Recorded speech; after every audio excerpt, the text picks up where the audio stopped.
En Lugo detiveron un home tras asaltar na valla en man un vendedor da Once. Asaltouno 2 veces no mesmo día.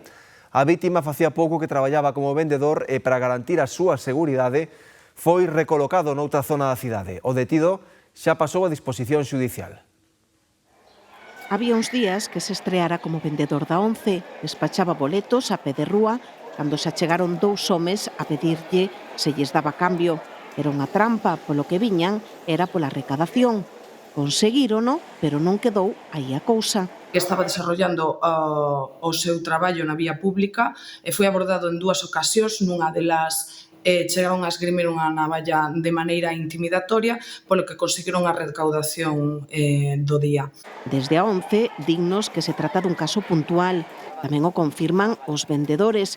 Monse leva 28 anos traballando neste quiosco da Praza de Santo Domingo de Lugo. A verdade é que non, realmente que non.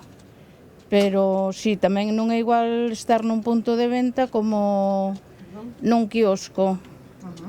Vale, a protección é un pouco distinta, realmente que sí. Dentro dos quioscos teñen un sistema de seguridade que lles permite pecharse e avisar á policía.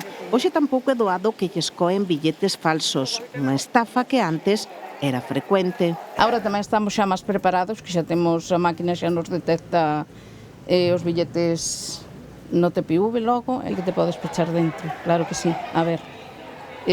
Pero poden te pillar igual a camiño de que ves ou de que vas, realmente, ao teu punto de traballo. Como reaccionarei? Non sei. É que as situacións hai que vivilas para saber como se reacciona. Pero, bueno, trataría de defenderme nun primer lugar. Logo, despois, pois, ante la vida, el dinero. A raíz dos asaltos, o vendedor tivo que ser recolocado noutra zona de venda da cidade. Non o coñezco porque realmente acaba de empezar. Leva nada, días. Levaba días o pobre chaval, que, bueno, foi unha situación seguro que para el bastante desagradable. Na detención participou o Grupo de Delincuencia Especializada e Violenta, ou UDEV, da Comisaría de Lugo.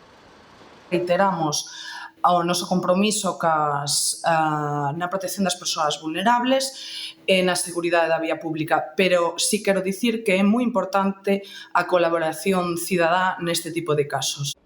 O ladrón foi detido no mesmo día e xa pasou a disposición xudicial.